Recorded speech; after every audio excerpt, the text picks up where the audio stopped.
Continuing completed classics. Fulfilling failed franchises. Reinvigorating reviled rehashes. It's the follow-up Showdown! With Paul Getz, Travis McMaster, and Lauren Pacorni. Hey uppers, hey downers, hey Mickey, and welcome to the follow-up Showdown 2 Nerds in Quarantine, where we continue to give worthy second chapters to stories that don't have them. I am your host, Paul Getz, and with me as a co-host for the first time since we did our Season 1 Lost episode on Jewel of the Nile is my girlfriend, Kim Seltzer. Hey, I'm not Kim. a co-host, I'm a guest. No, you're a co-host today. No, I'm not. Yes, well, that's how you're And we're not billed. nerds, so this isn't Nerds in Quarantine. This is regular people in quarantine. Regular people in quarantine, Kim is referring to, are our guests today. Her sister, Jen Seltzer, or would you prefer to be introduced as Jennifer? Jen, don't make it weird. Okay, fair enough. Would you prefer to go by the name you never go by? Let's make it really formal. And her sister's boyfriend, Alex Tempel. Hi, Alex.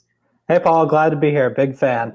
Ah, thanks so Wait, much. would Alex prefer to go by Alexander? Not this episode.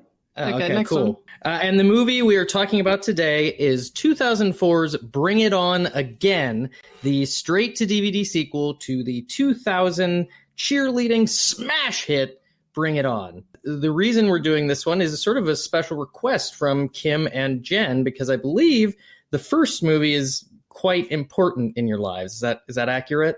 Well, it's a good movie. And it was everything to me. It did raise us. Yeah. You were both cheerleaders in high school, Yeah. correct? And before high school. Elementary to high school. Okay. Followed 10 years of my life.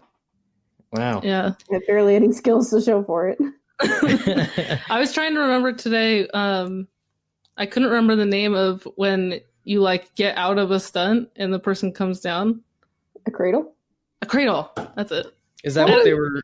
It's one of the most basic terms that I used constantly for 10 years, and I was just I really blocked out all of my cheer memories. It was also in the second movie. That's how they got in trouble. That was okay.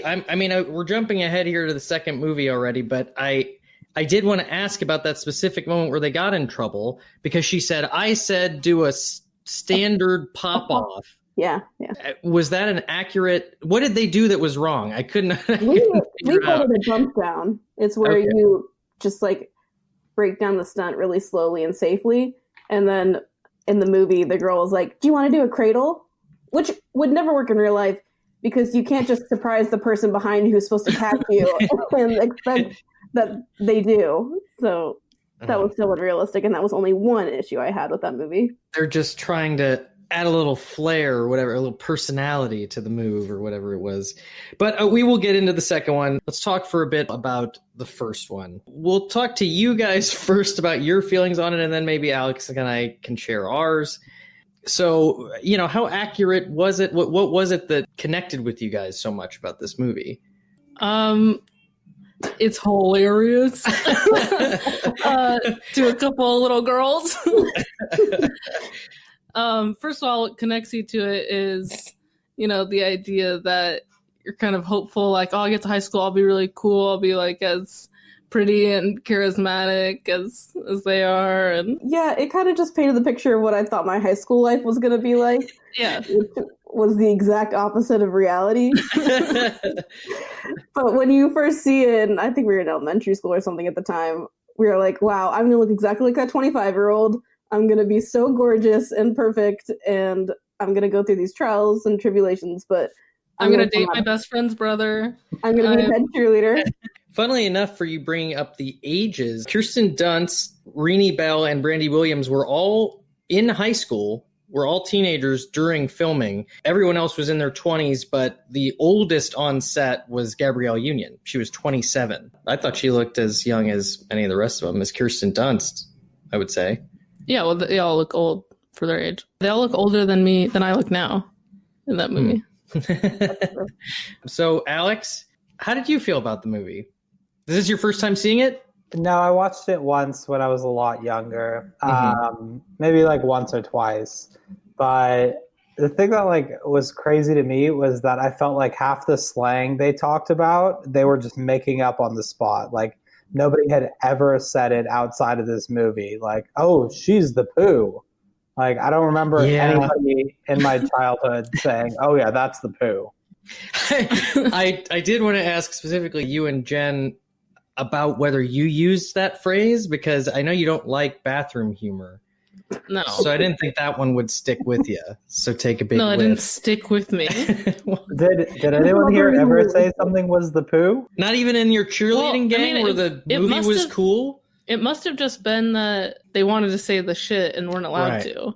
Right. But they said like other bad words. Like I mean, they said the F word, the other F word, like multiple times. So I don't think they were worried about saying. Don't you have to like compromise like which words you'll say? Yeah, as far as getting your rating goes. But PG-13, I think they would have been fine to say it, to be honest. I guess they just thought it was clever. Cute and quirky or whatever. Yeah, it was very cute and quirky. That's exactly what I think of when I hear poo. Quirky number one and then number two cute. I hadn't seen this movie since it came out. Basically, I don't think I saw it in theaters, but pretty much soon after its video release. And I remember thinking it was okay then. And I think I probably feel the same now. I think that what it has for sure is a really impressive cast of very talented, dynamic actors, which is made very, very clear when you watch the second one, how big of a difference that makes. Because I honestly feel like level of humor between the two of them was pretty comparable. Yeah, it's got stars. Yeah, movie stars. Mm-hmm. Yeah, and one of the most iconic moments of all time, which is the toothbrushing scene. Oh, and I have a fun fact about that it was the very last scene to be filmed. The toothbrushing flirting scene between Jesse Bradford and Kirsten Dunst. It was the wrap on the whole production. Nice. Which is pretty cool. It is one of the most effective scenes in the movie, I would say. Yeah, I'm glad did that scene stick with you, Jen, as a child? It just is like incredibly romantic and could possibly happen to me in my lifetime. Yeah, exactly. It was like, whoa, brushing your teeth is actually really cool. It's actually really hot. Before I continue to forget to do it, I do have to do what's normally a 2 Travis McMaster minutes. All goats, cliff notes, that's not how you pronounce my name, although it's spelled like it would be. The O is silent. And try to break down the plot of these movies in 2 minutes. Yeah, I so think nobody's lost. I've always had a problem with it. Should not be 2 minutes. It's too long. You gotta do 1 minute. No, it's 1 minute per movie. It's too long. Well, we're not changing the world right now. I can't do 2 movies in 1 minute. I think I speak for, me, Jen, and Alex, when I say we all don't want to sit here silently for 2 minutes. Well, okay, does anybody else want to do it instead? Why don't you just do the first one? We'll talk about the first one, and then you go to the second one. Okay. I'm willing to break it up like that. Yeah. All right. Ready? Go. Kirsten Dunst plays Torrance. She is the new head cheerleader of the Rancho Carne High School cheerleading squad. They are state champions, defending state champions. She's the new leader. One of the cheerleaders gets injured, so they have to get a replacement. This new girl, Missy, she's tough. She points out to Torrance that all their cheers have been stolen because the old leader, Big Red, stole the moves off of an East Compton cheerleading squad called the Clovers. The Clovers show them up at one of their games, and then they decide they need a new routine. So first they hire a choreographer. It turns out he scammed them by giving the same routine to a bunch of the same people, but they still make it through regionals because they're a defending champion. So then they come up with their own routine. They do really, really well, but they do ultimately lose to the East Compton team, who is just better and who got there of their own spirit and gumption and by a talk show host giving them the money for it. But they did bring it. And also Kirsten Dunst loves Jesse Bradford and Mr. Boyfriend. Time. That's a minute. I mean, that's pretty much it, right? But we don't know who wins. I did say who won. Oh, you did? I definitely said who won. I tuned out. Okay. Well, good job then. Thank you. Yes. I think the only detail worth noting that I can think of for now is that Jesse Bradford is Missy's brother. Yeah. The new cheerleader's brother, and also a budding rock star. He was able to write and record his own jams by himself. And he might have been in the Clash. Yeah. Yeah. Oh, I have a fun fact about that too. His vintage rock and roll tees were provided by the movie's director from his extensive collection. So very cool. Yeah, I was wondering how that line made the cut. Is that your band?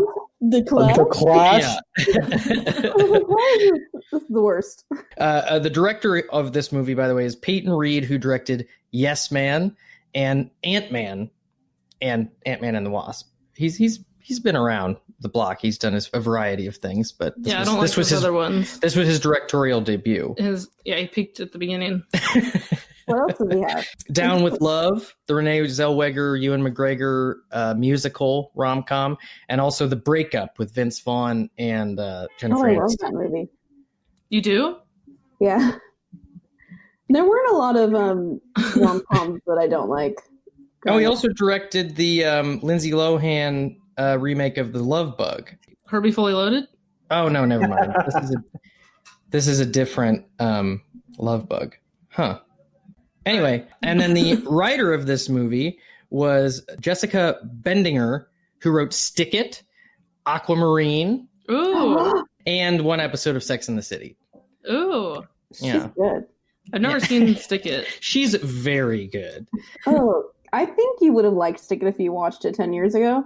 I don't know how you'd feel about it if you watched it now. I'm surprised that this is written by just a woman because I felt like some of the jokes in the first one felt like man notes. Like, well, you got to put this in there. That'll be hilarious. Could have been the producers or director. Yeah, somebody.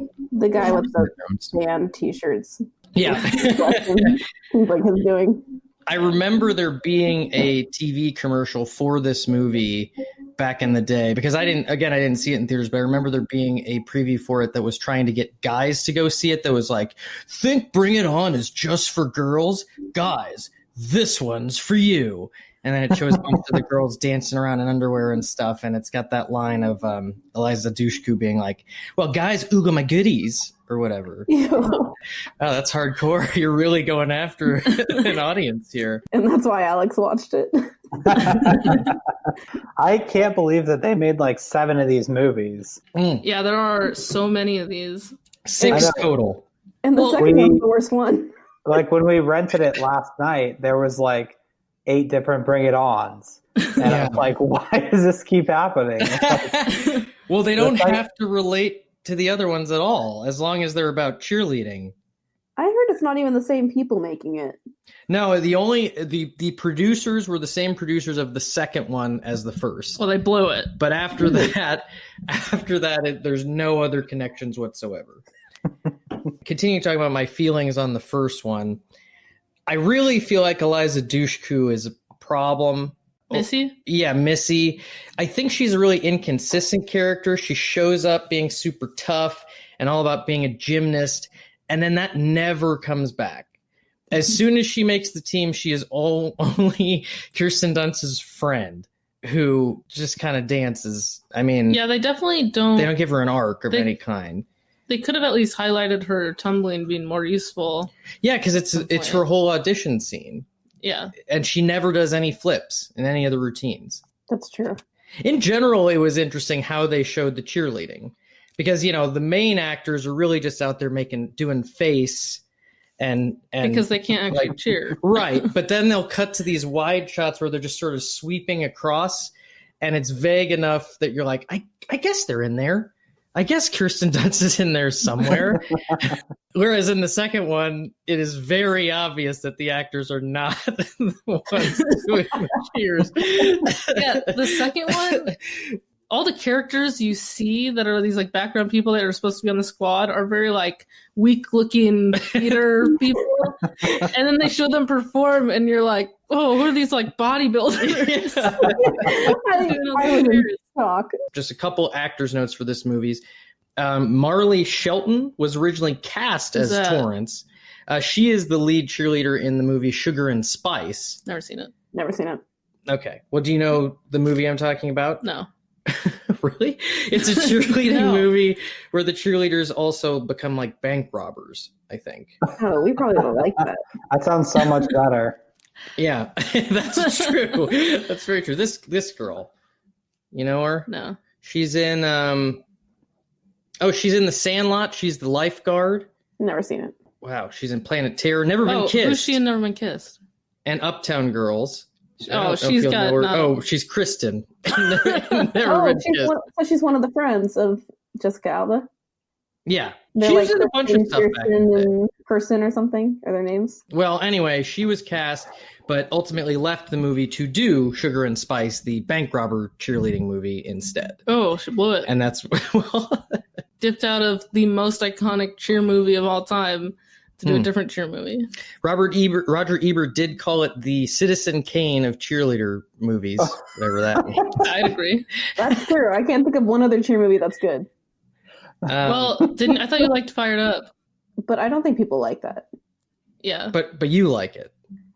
Well, I have low standards. Well, Bring It On has a 63% on Rotten Tomatoes. I think that's pretty fair. Low. I mean, low. it's not trying to be any kind of a great movie. I mean, the jokes aren't great. I don't think the movie ever tops itself after the opening musical number. I think it blows its stack right at the beginning. I don't know. What about the toothbrush scene? Oh yeah, the toothbrush. I think when they reveal that Sparky /3 shops the routine around and the other people did it right before them, that's pretty good. Yeah, that is really you do feel that humiliation when the song starts again. Although Kim immediately brought up the point that she's like, I would at least change the song. Yeah, you'd rush to be like, wait, you gotta do a different song. You can't do that. No, Oh. you submit your song ahead of time, and it's. I did do 1 year of competition cheer, and that. Well, it's an important distinction because I never did. So yeah, and it's a very large production. Jen head cheerleader of our family. Yeah, and there are a lot of teams, and everything is queued up. There's no possible way you could even find the sound person in time.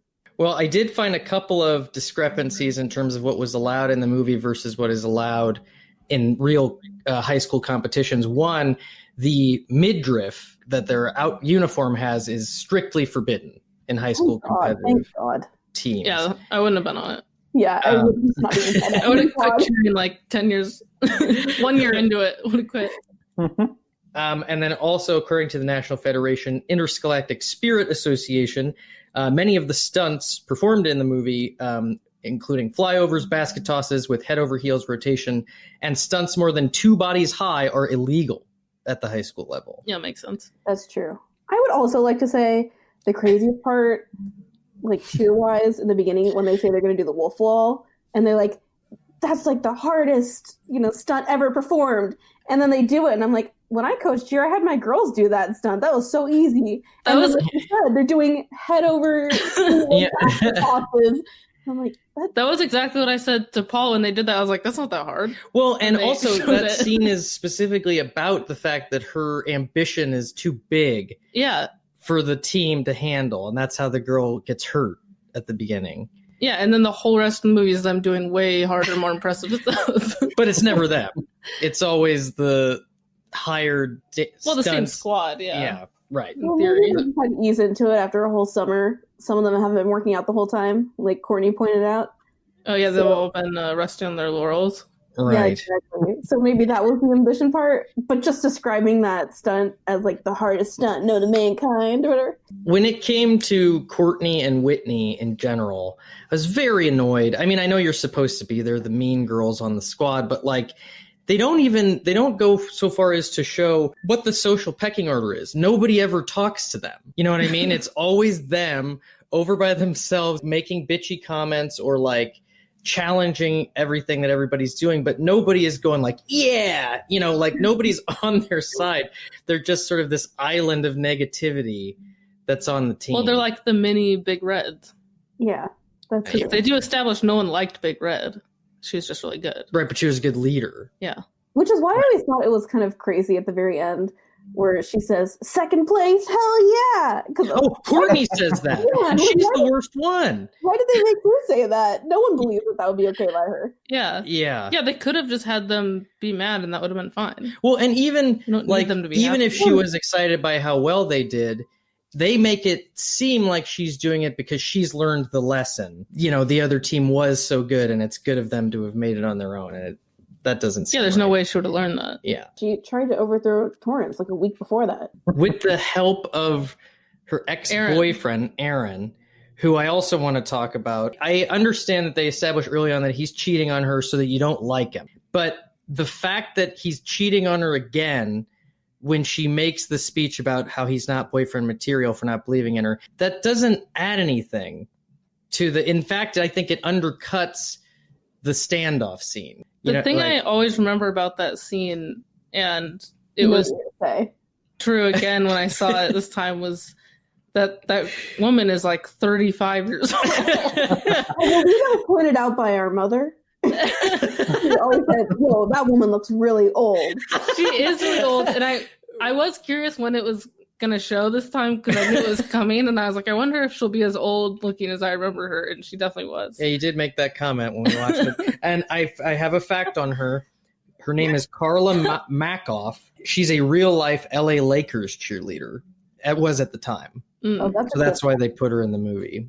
I like that. Okay. Well, I could have given her something else to do. I'm trying to think of really, we just keep wanting to talk about the second one. Is there anything anybody else wants to say about the first one before we move on? I heard there was a section called Unsung Heroes.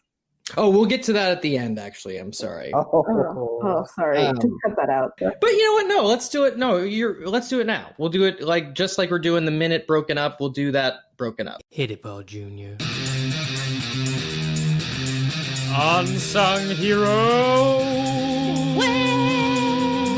Is these just characters that we thought didn't get enough praise?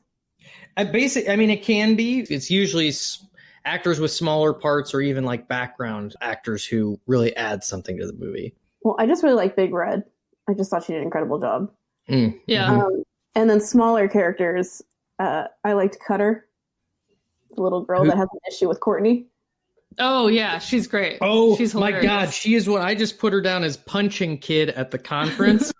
That scene, I was so happy watching that scene. What does she say to her? Get over it, hag. Oh, yeah. Yeah. In that tiny little girl voice. Yeah, that was a pretty perfect scene. So good. Yeah, I just wish there was some more backstory on why her and Courtney had beef. Yeah, that's true. It did seem pre-established.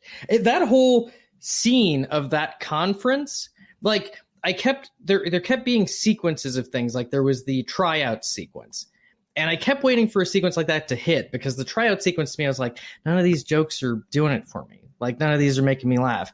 And then they went to the Sparky choreography sequence, and I think he's kind of funny, but for the most part, the jokes in that sequence also didn't make me laugh. I'm like, man, they're blowing these sequences. Then they get to the conference and everything was hitting for me because you had the little girl punching her and yelling at her, and you had that mother, the overbearing mother, walk up to the judges table and go, "Excuse me, your eyes were down." And like, how are you going to expect to give her a score? All that stuff was great.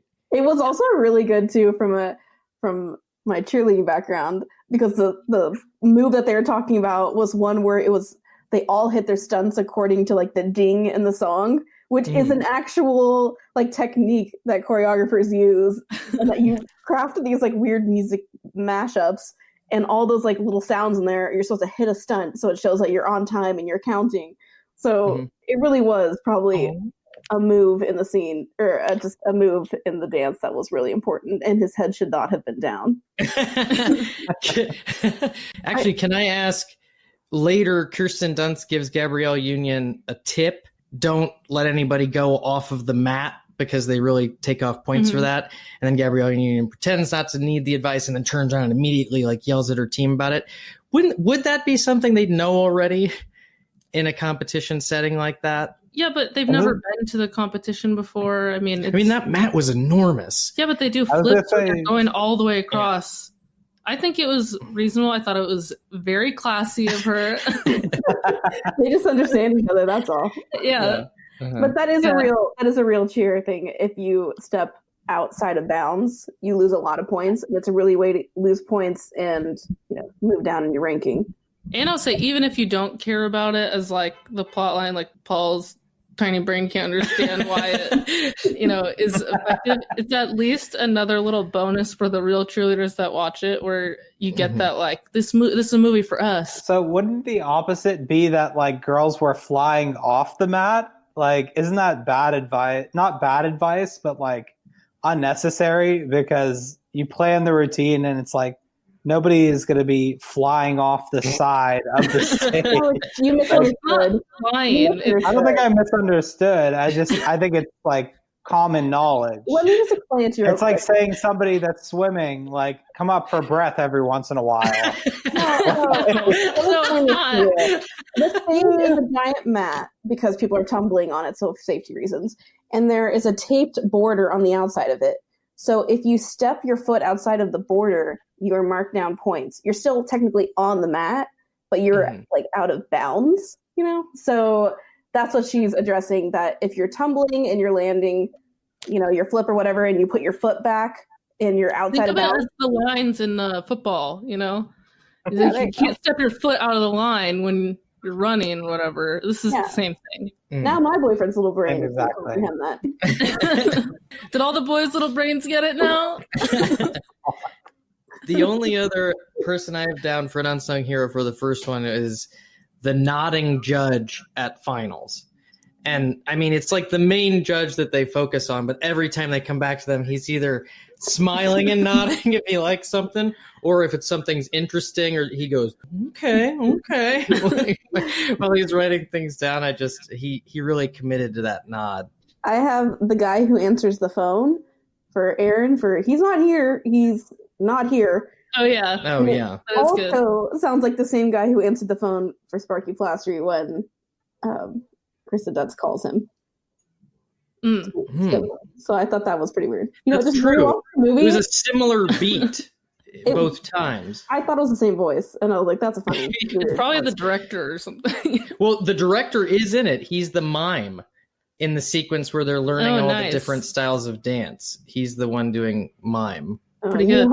You held out that fun fact for way too long. That was a good one. Oh yeah, it is a good one. I remember that sequence. That's part of it in particular. All the girls, and guys, all the cheerleaders behind the mime were going like, "What? Oh my god, this is so stupid. Why are we doing this?" It's like, you hired him.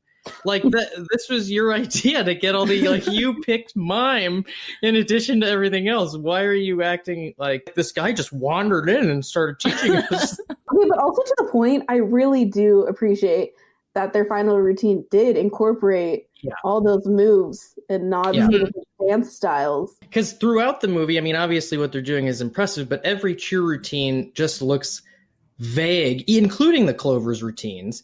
There's cool dance moves in them, but it's mostly a bunch of cutting around, vague flipping and throwing and jumping shots, so you don't really know how impressive it is because it doesn't seem cohesive. And I pointed this out to Kim during the movie. They cut around it constantly to different stuff going on, but they don't cut in the song. It felt weird with the exception of Rancho Carne's final one, where it felt very cohesive. I thought that was a fun, like I kept waiting to be blown away by the cheer, and then I finally was right when I needed to be at the end.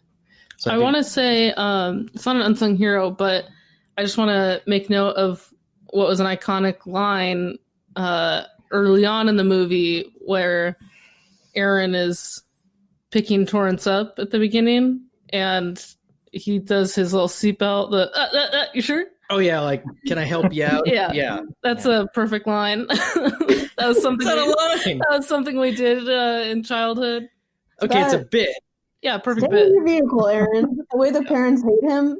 I honestly wish there was more of the parents and the parents' dynamic with Torrance, because I feel like in the beginning there's this sort of promise of like her finding her balance between actually being really smart in school and caring about cheer so much. I thought there was going to be more to that. It never really gets picked up again after that first scene, because then the whole movie is just cheer. Yeah, Cheer's life. And the movie couldn't be like 3 hours, Paul, okay? For being but it couldn't be. for being the same length as the second one, it flew by. And honestly, all of my notes about the first one are, I wish there was more things in it that I just felt like I was missing. You know, like I almost wish there was more time. Long. Whereas the second one felt like forever. It felt like so much more was happening, and not in a good way. It felt like 3 hours for sure. Yeah. Are we on to the second? We're on to the second one. Now let's talk about the movie we're here to improve upon today. Bring it on again. I don't have any real actors' notes, but I can tell you the writers of it were a woman named Claudio Grazioso, who wrote Are We There Yet?, the Ice Cube family romp, and Brian and Mark Gunn, brothers of James Gunn and his brother Sean Gunn, so the other Gunn brothers, and the writers of the superhero horror movie Brightburn. Okay. Couldn't care less about any of those. No cheerleading experience, huh? It really showed. Well, so you're going to do your 1 minute? I really want you to do it because there is, I feel like, a part of the movie that I missed because it was so boring. All right. To the plot, and so I want to see if you cover it. All right, let's see. Okay. All right. Yeah, ready. Okay. All right. It's about two girls, Whittier and Monica. They're new freshmen at California State College. They join the cheerleading squad, but the cheerleaders there are mean. They start to groom Whittier to be the new head cheerleader, and she kind of buys into it for a second. But then, coming to the defense of her friend Monica, who the mean head cheerleader doesn't like, they quit the team. And then they form a new team with the misfits of the school whose clubs have been cut down because of budget concerns. Theater kids, dance kids, they form a new team. Then they challenge the varsity cheerleaders to a cheer off to see who can compete at nationals. They win. They become the new varsity cheerleading team in the end. And separately from all this, Whittier is dating a local DJ who's considered a loser and has notably bad facial hair, and they end up together.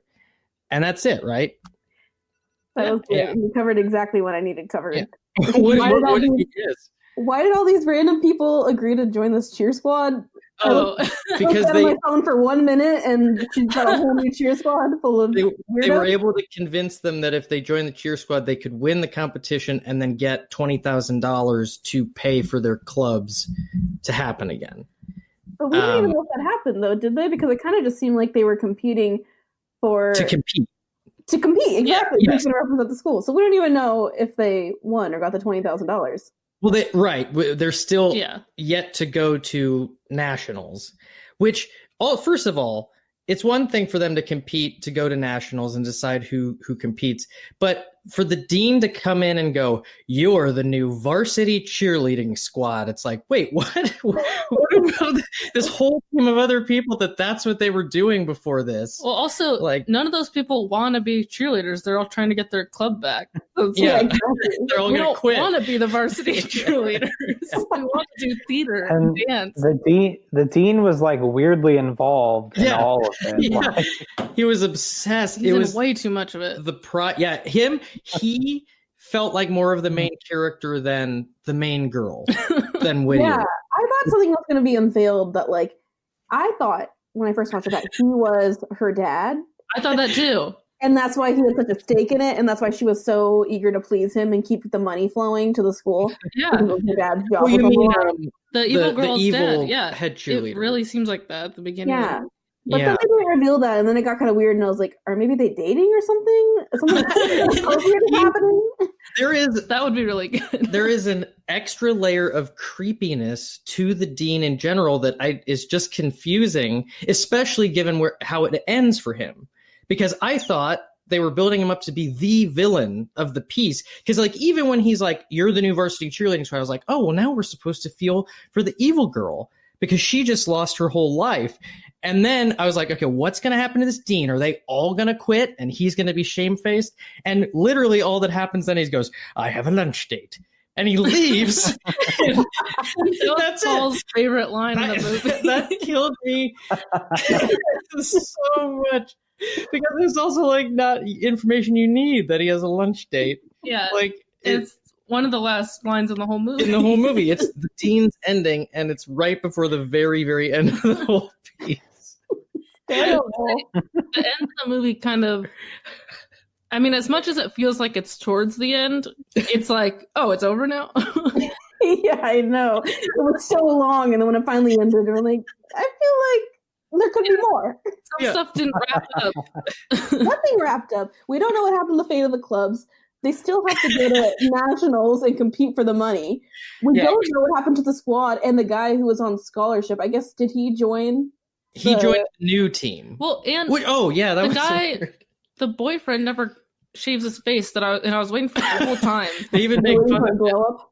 Yeah, I was waiting for his glow up so he'd be worthy of her. Oh, I loved the DJ shots of him and their routine that just cut to him on the two records. What was with the monk scene? Like, why did? Oh my god! Why did they come out like that? I don't understand it. As soon as they come out like that, one of the judges starts writing something Yeah, down. It's like, what are you writing? Creative entrance. But I was nervous as a former competition cheerleader where they were going to throw these robes to, because I thought maybe it was going to be like someone was going to trip on one or something disappear. Yeah, and the one that they show them throw, they throw way too far. It's like someone tosses it aside and it somehow makes it all the way backstage to hit the head cheerleader girls. Whoa, threw that. What an arm.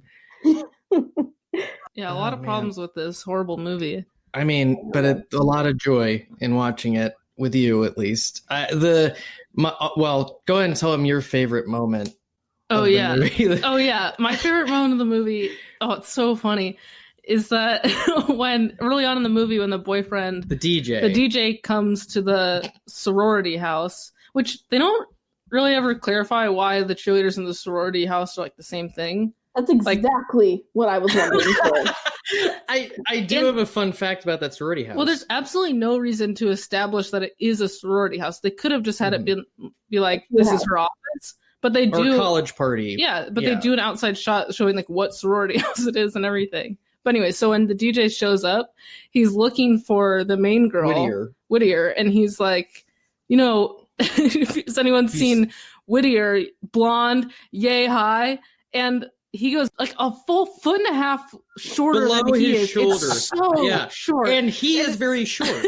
He is noticeably short from the very first shot you see him in, which is helped along by the fact that they stand him next to the tallest person in the movie, who when they introduce them both, they're standing next to each other and talking as if they're friends. Yeah, you think they're friends. And then it's revealed halfway through the scene that they don't know each other at all. And the small guy is making fun of the big guy. Yeah, they don't make that clear. But it's just, I love this part so much because it seems like all that happened was that the actor's line was to say, yay, hi. And then he just chose to make it way shorter than she actually is. Yeah. And then no one corrected him. And no one was like, let's take that again, but do a reasonable height. She would be the shortest person in the movie if she was as tall as... It's so funny to me. Yeah. Do we know where this guy's from?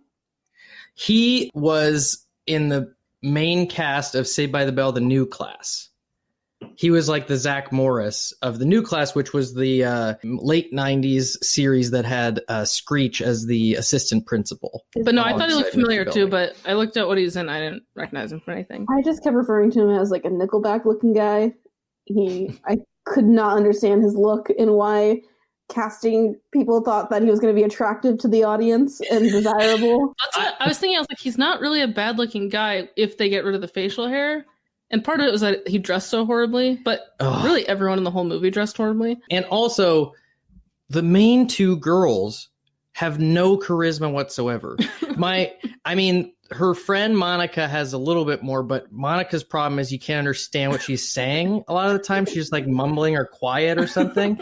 And then the main girl is just so bland, so boring. And I was wondering if the reason she was cast is because of her tumbling, because like, I don't know if it's her in the audition scene, but if that's why, that makes sense. But then she doesn't do any tumbling in the routines.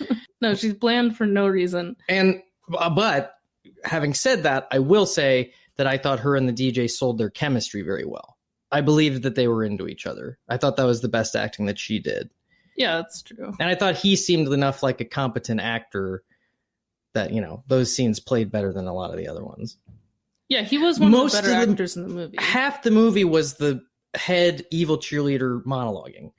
I was so tired of her talking. It would go from one scene of her yelling at every cheerleader to the next scene of her monologuing to one person. It was exhausting. It bothered me how much jewelry they all wear in this movie.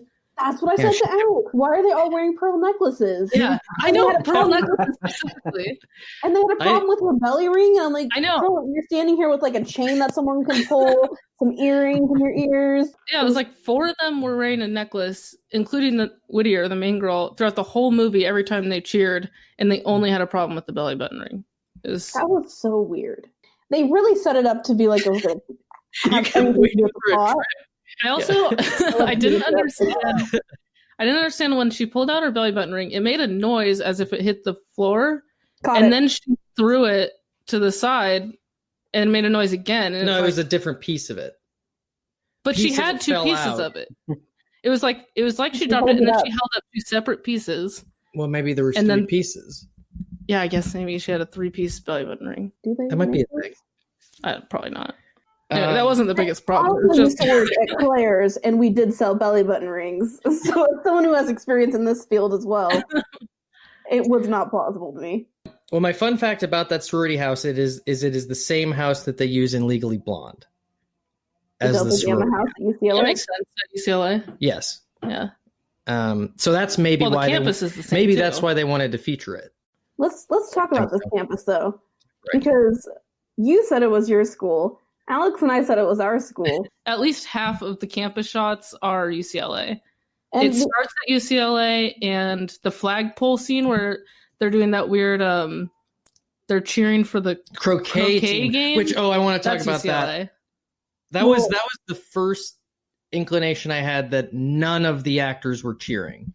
Like they had set up a very small group of characters that were the new cheerleaders, and then they showed them cheering at that event, and it was like, who are these people? Especially, you're really looking out for the very, very pale redhead. Oh yeah, Felicia Day. Yeah. When she is in the cheer scene at the end of the movie, she's all you can see because her skin color is so pale and stands out so much from all the other and every other scene she's completely covered up in like dark long sleeve clothes, including a scene where everybody else is in cheer gear, and it's like, why is she getting interviewed and in a regular outfit? And did it land for you the weird bit that they tried of the school, I guess, journalist, like the news reporter lady who somehow was the main anchor and then cut away to herself? Oh. Did you guys notice that? Yeah, she said she had the same name. She was like, thanks, Colleen. Colleen. Yeah. Thanks, Colleen. Yeah. Oh, Colleen. But that scene is also in front of our school. That's what I was talking about. The building she's standing in front of was Manzanita Hall. And then when she cuts to the other Colleen, she's standing in front of our old library. Yeah, I didn't recognize those ones. Well, you guys mentioned off mic that the building where you guys met is in this movie. Is that correct? Yeah, that's a less fun fact than the movie stuff, though. Well, I think it's more interesting. I'm more into it. Yeah, that same one that they said was the gym was where we had class together. Opposite sides of the room. Oh. I was closer to the door because Jen liked to learn. I wanted to get out of there quick. oh, Beauty and the Beast.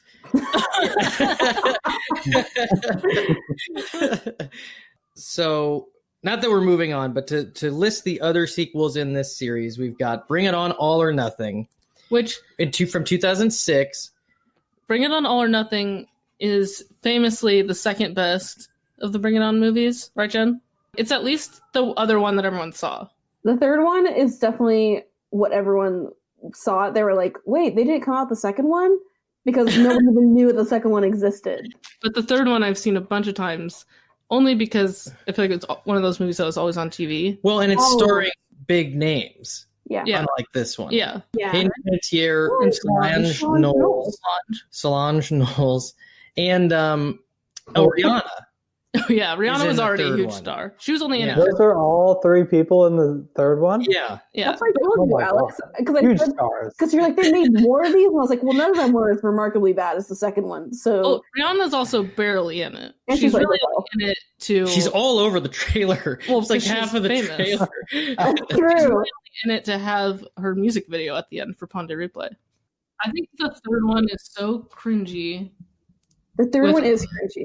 It's just got way too much weird, like racial stuff in it. I feel like it's That's hard true. to get through. It's true. It would never pass now. No, Oh my God. the The only first one wouldn't pass now. that's true. The only thing the third one has going for it is the hit cheer song game Shibuya. Doing a roll call. Yeah. Oh, interesting. Well, the fourth one is called "Bring It On, In It to Win It" from 2007. That's one I with like the that sharks and stuff.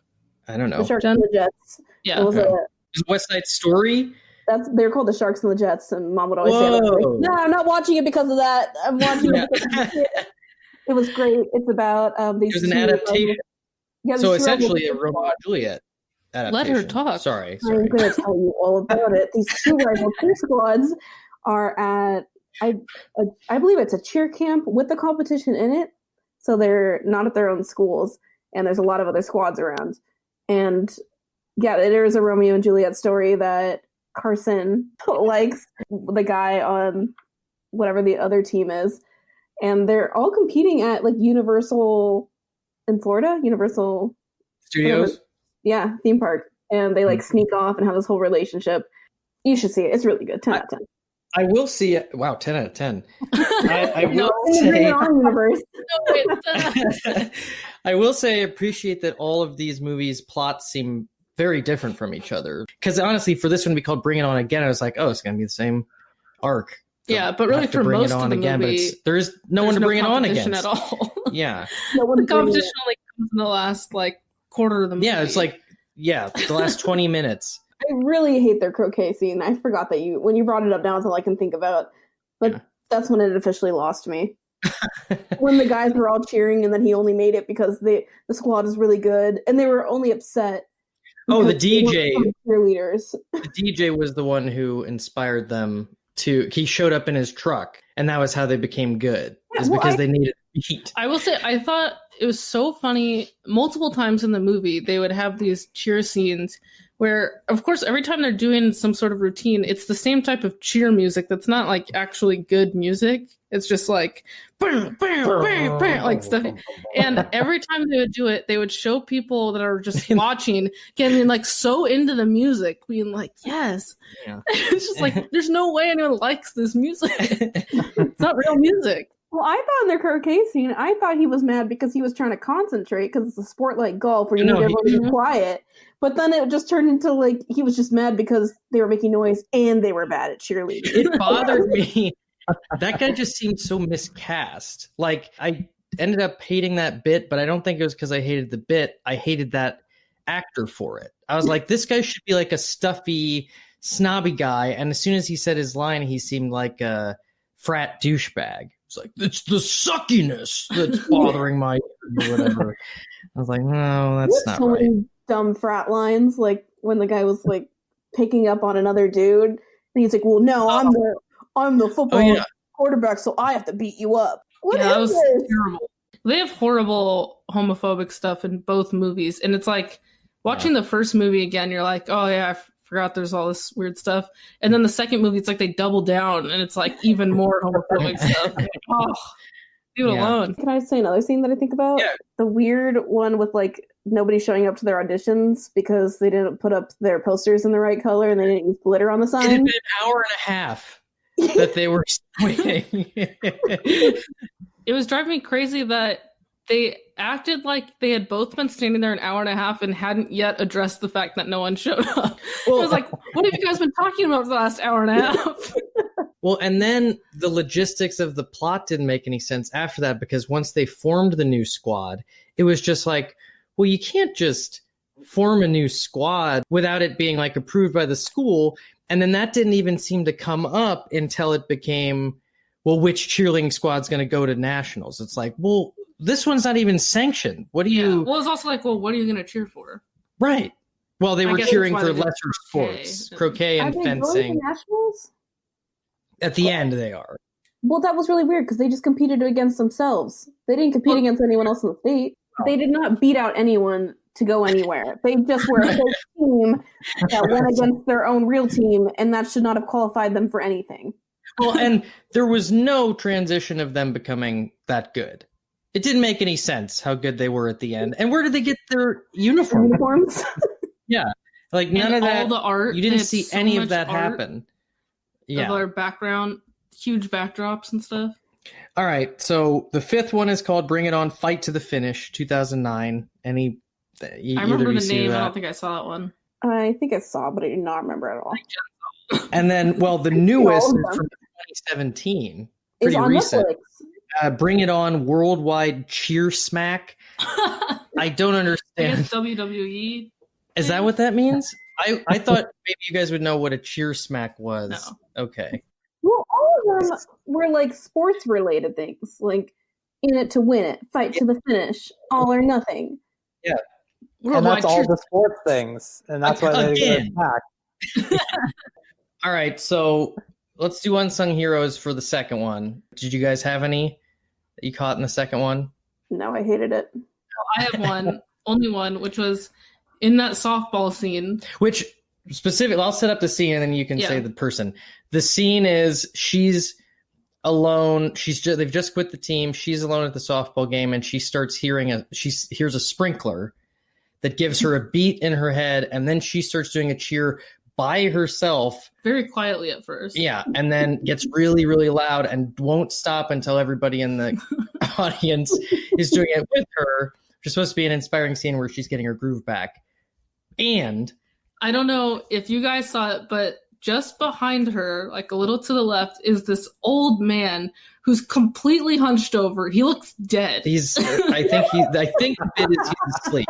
Yeah, I think he's supposed to be asleep, but the scene is pretty long, and for a long time, you're slowly watching everyone kind of like looking at her, being like, "Oh, what's she doing?" Mhm. Slowly joining in. Now everyone's standing up. The whole time he hasn't moved at all. He's hunched over, dead.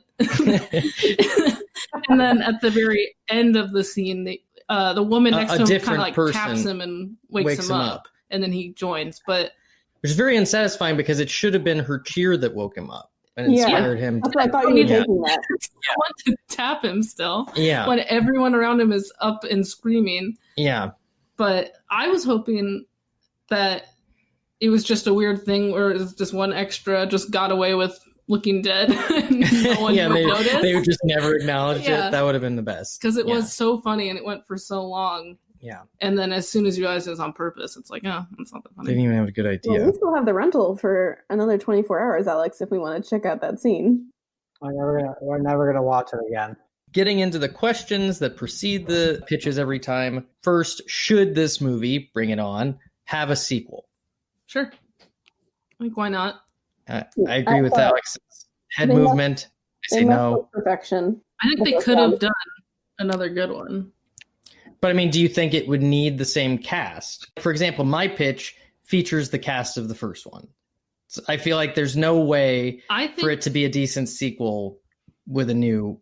The way that there are sequels now, they're not connected to the other movies, and it's almost like, okay, should there be another good cheer movie? Because it doesn't have to be connected. And I'm like, yeah, someone is capable of making another good cheer movie. I actually agree with you on this. I think their saving grace is the fact that they don't continue the story and they don't bring back these actors because it's not as much tarnishing the reputation of the first one. Yeah. So I have my work cut out for me with my pitch, it sounds like. Yeah, you do. Oh, okay. My pitch also includes the same people. Me too. Oh. I see. Interesting. I did want to say, in terms of having no connection to the first one with any of the cast, Eliza Dushku is quoted in interviews as having never been invited to participate in the sequels, which I really love because it means she would have. They never even asked me to come back for those straight-to-DVD sequels. She seen them? It wouldn't make sense. There's no Maybe it's not a relation. cameo. Yeah, I guess so. I was hoping for one cameo in the second one. Like anybody just to show up and go, guys, where's your spirit or whatever, Yeah. Like that kind of sequel. Oh, I just remembered how much I hated in that second movie where when she wakes up, she goes, Mom, where are we? College. It's like, what? You didn't know you were on your way to college today? Like, how out of it were you? That's crazy.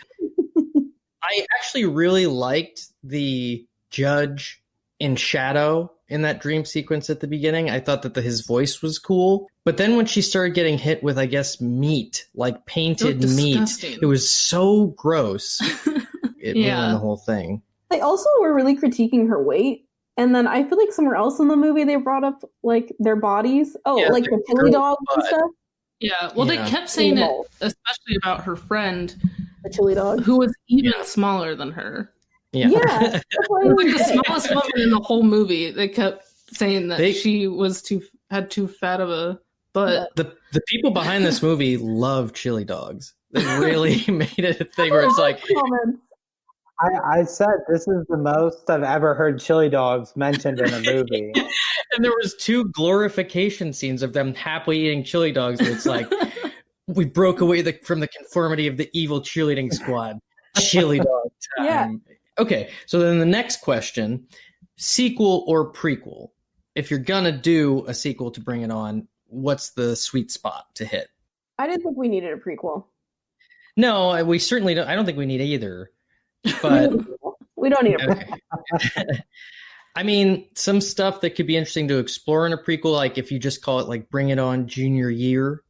It's just like the year before you get to see Big Red. I'm going to give my prequel pitch, so... Well, this is mine. Oh, we're doing it now? It's called Bring It On Junior Year. I didn't know we were doing pitches. I thought this was still... This is an informal pitch later, but my informal prequel pitch is just about the junior year and setting up the dynamic with Red as the leader and her and Aaron and their relationship and what his senior year is like. You know what? Yeah, this doesn't sound great. Well, my prequel pitch was that it was going to focus on the Clovers. Oh. So it was before, but it was focusing like when they didn't get their them. shot. Yeah, this was at this point, they can't afford to go to whatever. So the regionals. Big Red does show up, but she's not a big part of it. It's just like you do see her comes doing the cheers, whatever. But the idea was going to be that it was because they don't have any one big competition to do. Their big version of it is their like final rally at their school where it's them versus the dance squad. So it's like different types of dancing. Oh, yeah, and so their rivalry is... Oh, I see. Gotcha. They don't get their shot at cheerleading, but yeah. Yeah, versus the Clover dancers. Even with a Clover's storyline, there's no, real tension because they're going to win.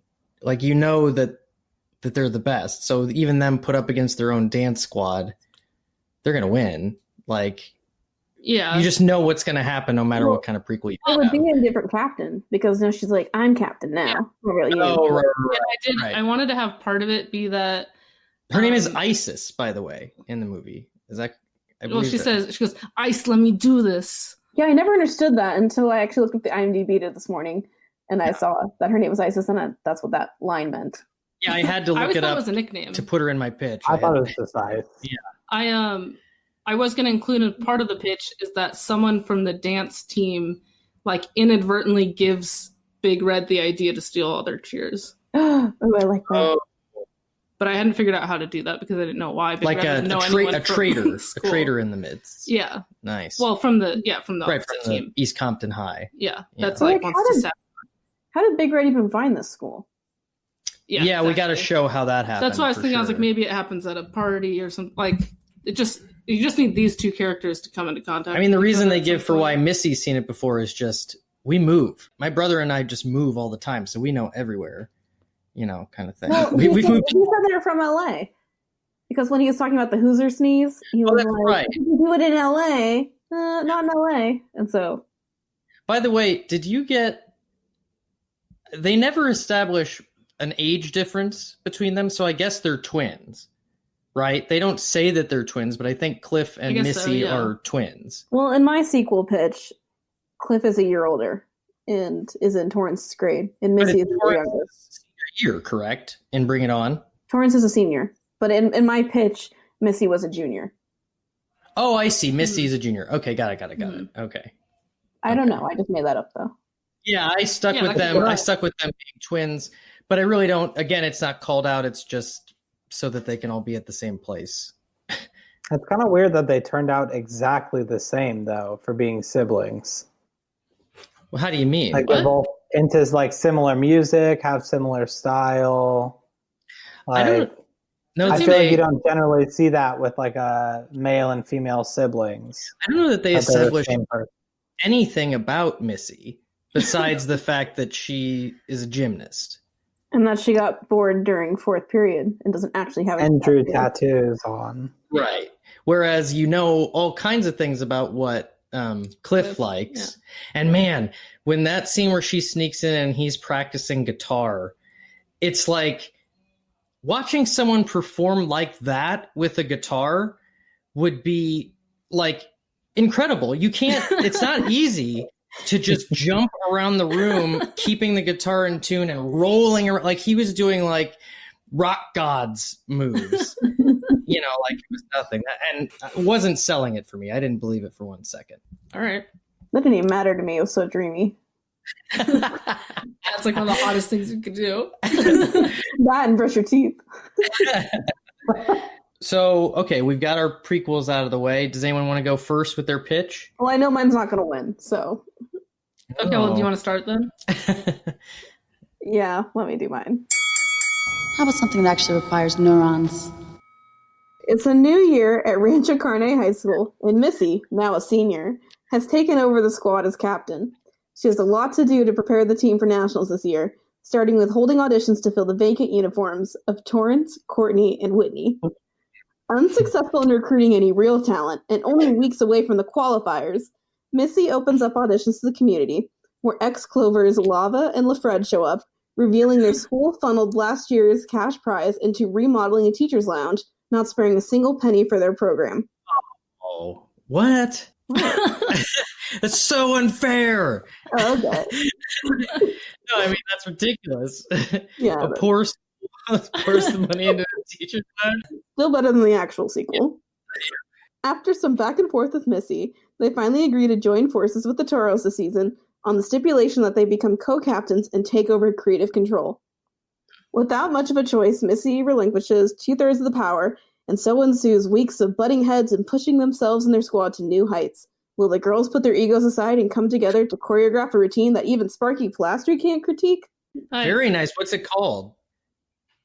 Oh, it's just called sequel pitch in my notes. All right. Bring it on, sequel pitch.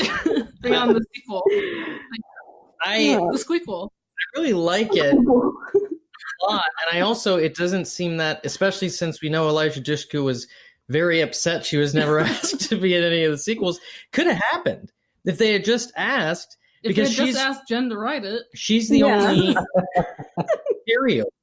And I like that. It's essentially Fred and oh, right. But they're Lava.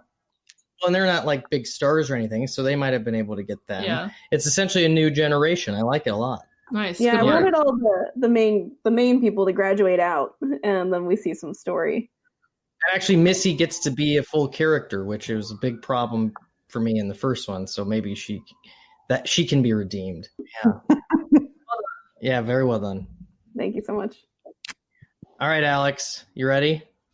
Yeah. Follow me, or perish, sweater monkeys. It's called Still Bringing It.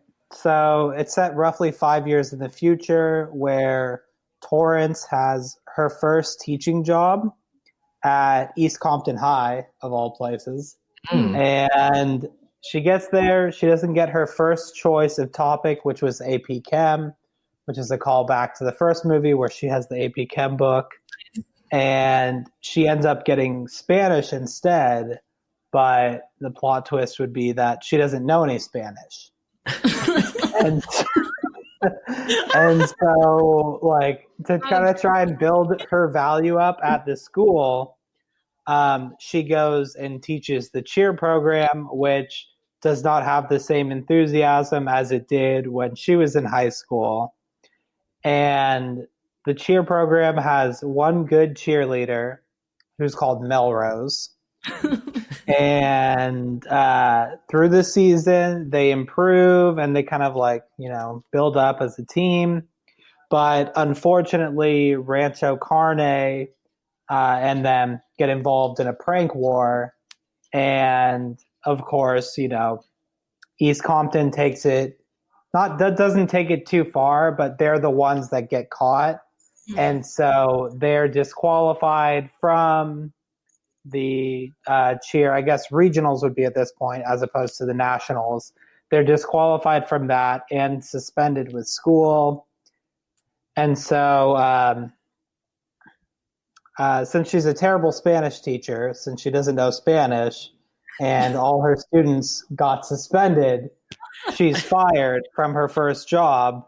But then East Compton kind of comes together. They get a routine built, and they find evidence to prove that Rancho Carne initiated all of the pranks and wrongdoing. And so they're given the okay to go and compete at the regionals, where they win.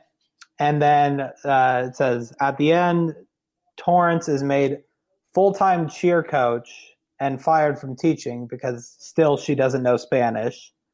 And I put down that the principal would be Billy D. Williams because I thought that would be cool. Who's that? And Lando Calrissian from Star Wars original. I haven't seen it. He was a Colt 45. Yeah. I don't care. Okay. Never mind.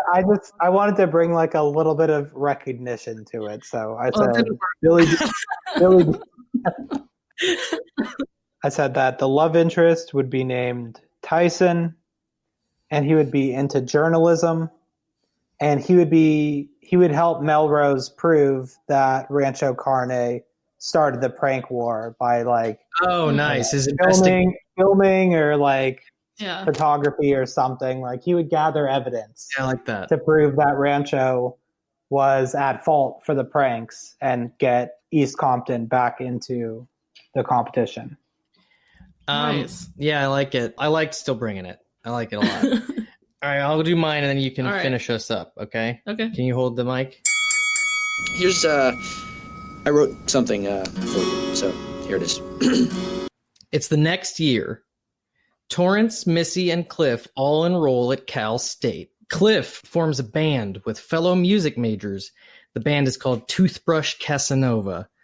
That quickly becomes a hot thing on campus, challenging the reputation of an already popular band led by the school's star running back, Gerard. This leads to Cliff heading up the initiative for the school to host its first ever Battle of the Bands. Meanwhile, Missy joins the gymnastics team, and Torrance, despite being put through unfair hazing by Big Red and Aaron, makes it onto the cheerleading squad. I can't believe they all go to the same school. Well, that's the way it's set up in the first one. Is it's like next year we'll be at the same school cheering for the same place. Like it seems to be like the trajectory everybody's after. It's actually called Cal State Dominguez Hills. So Torrance, despite being put through unfair hazing by Big Red and Aaron, makes it onto the cheerleading squad. By working harder and being better, she quickly makes her way through the ranks and outshines them both, even though she's just a freshman. The Cal State football team is actually really good. And through cheerleading for it, Torrance is also introduced to Gerard, the leader of the band that's Cliff's rival, who's a total pig-headed jerk that won't stop hitting on her and every other girl in sight. But when the entire football team is disgraced by a scandal involving performance-enhancing drugs, the school's athletics program is put under investigation, and the cheerleading team is also suspended when Aaron is tested positive for the same drugs. Something similar happens with Missy's gymnastics team. I'm just going to leave it at that. And the girls find themselves lost without their joys in life. Basically, it's like everything's shut down, might come back, but it's pending, investigation and approval and stuff. So they've got nothing to do. They can't do their thing. Cliff is heartbroken to see this. And so he reforms the Battle of the Bands to include dance teams that will perform with each band as part of the competition. Torrance and Missy form Toothbrush Casanova's team, and despite all the early ugliness, allow Big Red to join. Well, it turns out that Gerard's girlfriend is none other than Isis, who is heading up his band's dance team. It's a rematch, baby. Nice. Torrance tries to warn Isis about Gerard and how big of a jerk he is, but Isis just takes this as an attempt to get into her head before the competition. Big Red tries to promote the idea of cheating again to win, but Torrance appeals to Big Red by making it clear that this is her shot at redemption.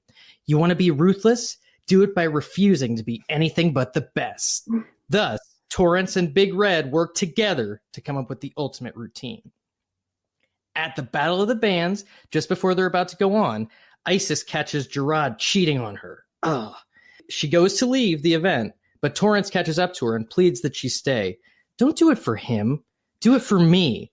I want to know that I beat you fair and square. In the end, the dance teams tie, but Toothbrush Casanova edges out Gerard's band, and so their team wins.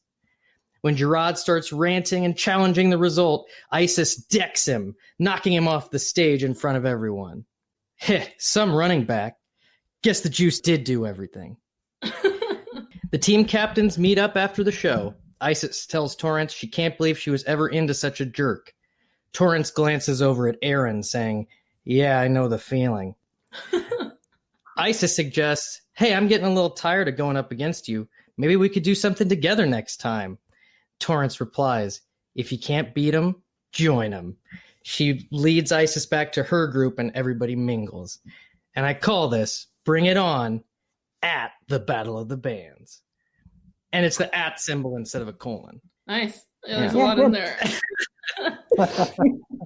That includes Is it just the two bands and two dance No, teams? It's multiple bands and teams. So all the other dancers. bands are like, oh, you gotta find a dance team. Yeah. So yeah, that's unfair. true. Like it has to only be these two bands, or it's just so unfair. Well, but that's not how Battle of the Bands works. I mean, I would think that the bands would be from different schools and stuff. You know, not just must have dance teams. Yeah, right. Exactly. Like, for example, like Gerard's band's dance team, they're not from Cal State because it's not saying that Isis goes there too. They're just, they're from somewhere else. Well, it would be fun if, one of the other teams is like, maybe the band is more of like a indie band and the dancers are like ballet dancers. Yeah, I agree. I think it it would be a fun, like different styles going into it. But I do think it's completely unfair to spring that on all the bands after everyone's planning on normal Battle of the Bands. It's all for Torrance and Missy. All because Cliff, one guy in one band is like, actually, I'm going to change the rules. For him to then win, everyone would be like, that's completely the guy who made up the rules and then wins. Come on. He's not like the head of the thing. He's just the one that like proposes it and gets it going. I mean, that ruins it for everyone else. And I think of his gesture of adding the dance teams as like an escalation of the mixtape that he makes her in the first one. This is the big sweet gesture this time. I love that mixtape. Yeah, good mixtape. Yeah. Just make a second movie about the mixtape. What else is on it? Bring it on to it's called the mixtape. Yeah, I don't like that. Kim, I want to hear yours. Come on, guys. Let's be different for once. We can't just rest on our laurels. Mine's called Bring It On Cheer Camp, Cheer Camp. So using the money that they won at Nationals, the Clovers are able to attend cheer camp for the first time, which I had in my idea that for all the same Torrance and Gabrielle Union are at cheer camp because I felt like Big Red was still there after it seemed like she would be gone. So Big Red shouldn't really still be there anymore. She's graduated. So she graduated, but you're saying she's still attended cheer camp. Yeah. So in my version of it, they're still at cheer camp. They're still all the seniors are able to go to cheer camp for some reason. They're following summer. They just go, just to support their squad and to find out who has what it takes to take over. So back to my pitch. The Clover's able to attend cheer camp for the first time, and Torrance sees them and tries to be like, "Oh, I'll show them the ropes," but they're like, "No, we got this. We didn't need you. Leave us alone." And then at camp, the rule is, which is the real rule of cheer camp, I'm sure you'll remember, Jen, that every night a different squad wins the spirit stick. And if you win it on the last night, then you get to bring it home and take it home with you. So you really want to win it on the last night. That's a big deal. So this is like the thing they're all kind of fighting for in this movie. And so the Clovers, when they get it, Missy gets dared to go steal it. Because, cheer camp always has those dares they've established. So when Missy goes to steal it, she gets caught, and it starts like a back and forth. The squad's trying to sabotage each other throughout the whole time. Not stealing because it was separate, but similar to Alex's pitch. It's this prank wars. Yeah. They end up all getting caught. Both teams get disqualified from winning the spirit stick. Ooh. And they're like, oh, and then there's this third team that's like the third best team that's clearly going to win it now. And they're all really bitchy, and they become this common enemy of the Clovers and the Toros. So then they realize this loophole of like, well, the Clovers are banned and the Toros are banned, but maybe we can join together and form a new cheer squad, and we won't be banned, and we can win the spirit stick. So that's what they do, and they win. And then the judges are like, wait, no, this is the same team we banned. You guys can't win. And so the third team does win it ultimately. Oh. This is pretty much the fourth movie. I don't remember the fourth movie. Oh, you do. Unconsciously. I also wanted to include that there's a side story. The romance angle of it is that there's a secret relationship forming between Missy and Lafred. Oh. Who are, rivals and mean to each other, but then it's like becomes flirty. And then at the end of the movie, they get together and you're like, oh, that Missy was a lesbian, just like they kept saying she was. There's that character development that Paul wanted. Yeah. Well, if you guys want to watch this movie, it's called Bring It On 4. Anyway, yeah, that's Bring It On 4, I guess. Oh. My pitch. I actually really like that one. So then the way that the voting works now is we each get to vote for one that's not our own. Okay. So what we have on the table... Bring it on the squeak wall. Squeak wall. Let's bring it on 2. Let's just bring it on 2. Bring it on 2. Okay. And then Alex is still bringing it. I made 2 pitches. They should both be in it. I did the work. Okay, fine. One of Kim's 2 pitches. Bring it on Cheer Camp or Bring It On the prequel. Bring it on the prequel. Before they brought it on. And Bring It On First Dance. And then mine, Bring It On at the Battle of the Bands. Yeah, I'm going to vote for Battle of the Bands. Woo! Yeah, I'm also going to vote for Battle of the Bands. Oh! All right. Though I do have a huge problem with that. I know you're pointing out a lot of plot point issues. But I think it does sound the most fun to see all of the characters really active in this new world. And in getting more of the music, of course, that classic mixtape we all want to see more of. I especially liked in Alex's how Torrance is heading up her former rivals team against her former alma mater. I like that. And I liked Alex's pitch in general. That being said, I'm voting for Jen's. Bring It On 2. So that's where my vote's going. Well done. I loved the delivery. I just wanted to put it up there. Alex, it was tough. I'm still going to vote for yours, though. Hey! What can I say? I tried hard. Well, I'm glad that I provided you Bring It On fans with a story that you liked. I think we all did. I think we all had some fun here.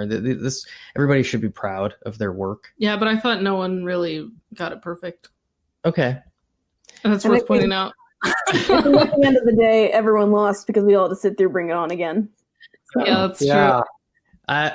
Those honestly, him getting her height wrong and the dean at the end saying he had a lunch date were worth the whole movie for me. I don't know, those laughs were so big.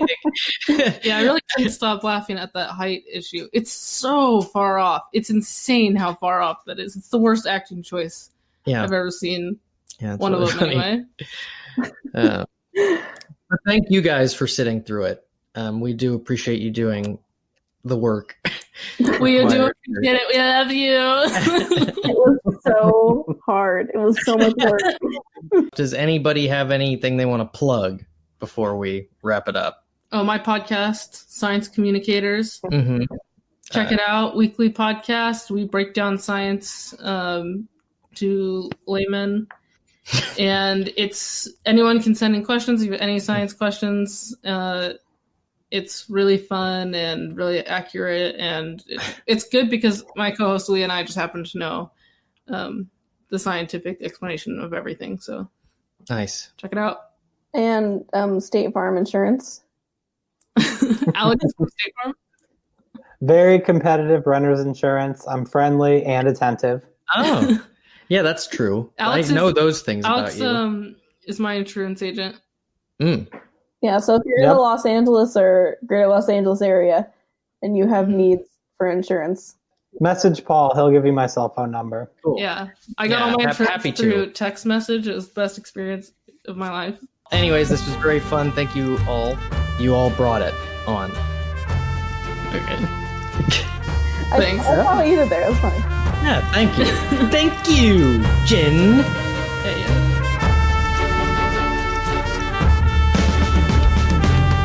On the next follow-up showdown. The movie we're talking about today is 2002's Ripley's Game. He had a gun and he's like, hold my watch. If anything happens to that, I'll kill everyone on this train. And I'm Not a like, bad Malkovich. We're all going to be doing Malkovich, I feel like, today. it's the art house walk-in impression. A little easier to get wrong, though. Noted.